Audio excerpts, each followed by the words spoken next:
राष्ट्रपति चुनाव में बड़ी जीत के साथ द्रौपदी मुर्मू ने सोमवार को भारत के 15वें राष्ट्रपति पद की शपथ ली। Chief Justice of India N V. Ramana ने द्रौपदी मुर्मू को राष्ट्रपति पद की शपथ दिलाई। साथ ही वे सर्वोच्च संवैधानिक पद संभालने वाली पहली जनजातीय महिला और स्वतंत्र भारत में पैदा होने वाली पहली राष्ट्रपति हैं। वहीं राष्ट्रपति द्रौपदी मुर्मू ने शपथ ग्रहण समारोह में कहा कि मेरे लिए बहुत संतोष की बात है, जो सदियों से वंचित रहे, जो विकास के लाभ से दूर रहे, वे गरीब, दलित, पिछड़े और जनजातीय लोग मुझ में अपना प्रतिबिंब देख रहे हैं। मेरे इस निर्वाचन में देश के गरीब का आशीर्वाद शामिल है। देश की करोड़ों महिलाओं और बेटियों के सपनों और सामर्थ्य की झलक है। शिवसेना में चल रही अंदरूनी लड़ाई का मामला एक बार फिर सुप्रीम कोर्ट पहुंच गया है। इस बार चुनाव आयोग के आदेश को लेकर शिवसेना के उद्धव ठाकरे गुट ने सुप्रीम कोर्ट में याचिका दाखिल की है। असली शिवसेना के रूप में मान्यता के लिए एकनाथ शिंदे गुट की याचिका पर चुनाव आयोग की कार्यवाही पर रोक लगाने की मांग है। वहीं उद्धव गुट का कहना है कि चुनाव आयोग यह निर्धारित नहीं कर सकता कि बागी विधायकों की अयोग्यता पर फैसले होने तक असली शिवसेना कौन है।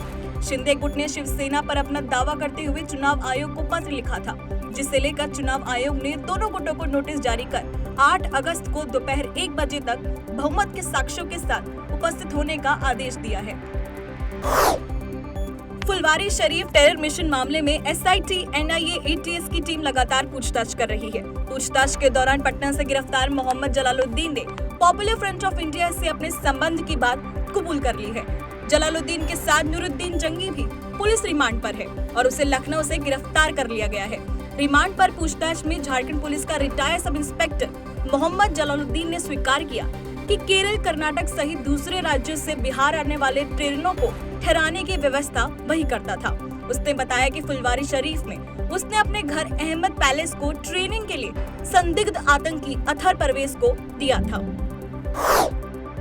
केंद्रीय मंत्री स्मृति ईरानी ने अपनी बेटी को लेकर दिए बयानों के मामले में कथित तौर पर कांग्रेस नेता पवन खेड़ा और जयराम रमेश के साथ साथ कांग्रेस पार्टी को कानूनी नोटिस भेजा है।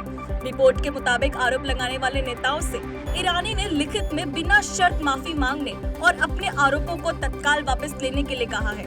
दरअसल कांग्रेस नेता पवन खेड़ा ने प्रेस कॉन्फ्रेंस करके स्मृति ईरानी पर गंभीर आरोप लगाते हुए कहा था कि उनकी 18 साल की बेटी के नाम पर बाढ़ चलाया जा रहा है। वहीं जयराम रमेश ने कहा था कि हम मांग करते हैं कि पीएम तुरंत स्मृति ईरानी का इस्तीफा लें, जिस पर अब स्मृति ईरानी ने कांग्रेस नेताओं के आरोपों को बेबुनियादी बताते हुए नोटिस भेजा है। विश्व स्वास्थ्य संगठन यानी WHO ने मंकी पॉक्स को एक मेडिकल इमरजेंसी घोषित किया है। वहीं भारत में अब तक मंकी पॉक्स के 4 मामलों की पुष्टि हुई, जिसमें केरल में 3 मामलों की पहली ही पुष्टि हो चुकी है, जबकि दिल्ली में पहला मामला सामने आया है। दिल्ली में पाए गए मंकी पॉक्स के मरीज को LNJ अस्पताल में भर्ती कराया गया है। वहीं तेलंगाना में भी मंकी पॉक्स का एक संदिग्ध केस आया है।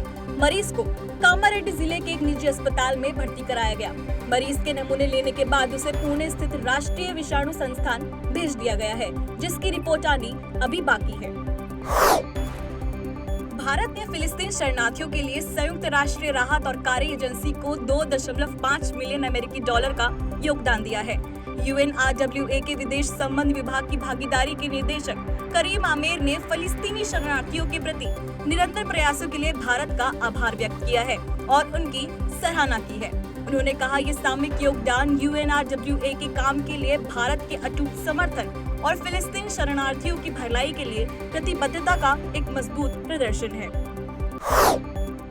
वाराणसी के बाबा श्री काशीनाथ विश्वनाथ का दर्शन पूजन करने के लिए जहां एक तरफ लाखों की संख्या में विश्वनाथ धाम में श्रद्धालुओं का रेला लगा हुआ होता है, वहीं अब लंदन रहने वाले श्रद्धालुओं को उन्हीं के शहर में बाबा श्री काशी विश्वनाथ का दर्शन मिलेगा। वाराणसी के काशी विश्वनाथ मंदिर के तर्ज पर लंदन में काशी विश्वनाथ का मंदिर बनाया गया है और इस मंदिर में आगामी 2 दिनों के बाद काशी से शिवलिंग ले जाकर स्थापित किया जाएगा। मंदिर श्री काशी नाट्यकोटई नगर छत्रम की ओर से लंदन में बनाया गया है और वहां 25 किलो का नर्मदेश्वर शिवलिंग प्रतिष्ठित किया जाएगा। इसी के चलते वाराणसी के सिगरा क्षेत्र में स्थित नंदवन्नम नाट्यकोटई के सदस्यों ने लंदन में बाबा विश्वनाथ के मंदिर में स्थापित होने वाले नर्मदेश्वर शिवलिंग का विधि विधान से पूजन किया। कांग्रेस के प्रवक्ता रणदीप सुरजेवाला की आधार और वोटर आईडी कार्ड की लिंक के खिलाफ दायर याचिका को सुप्रीम कोर्ट ने सुनवाई से इनकार कर दिया है और मामले में सुनवाई के लिए सुप्रीम कोर्ट ने याचिकाकर्ता से दिल्ली हाईकोर्ट जाने को कहा है, जिसके चलते कांग्रेस नेता सुरजेवाला ने याचिका वापस ले ली है। कांग्रेस नेता सुरजेवाला ने आधार और वोटर आईडी कार्ड की लिंकिंग को लेकर केंद्र के आदेश को चुनौती दी थी। केंद्र की ओर से इसके लिए 19 जून को नोटिफिकेशन जारी किया गया था। यूपी के बाराबंकी में पूर्वांचल एक्सप्रेस पर किनारे खड़ी एक बस में तेज रफ्तार से आ रही दूसरी बस ने पीछे से टक्कर मार दी। यह दोनों बस बिहार से दिल्ली जा रही थी। हादसे में एक बच्चे समेत 8 लोगों की मौके पर ही मौत हो गई, जबकि 18 लोगों की हालत गंभीर होने पर लखनऊ ट्रॉमा सेंटर रेफर कर दिया गया है। वहीं कुछ घायलों को CHC ले जाया गया है।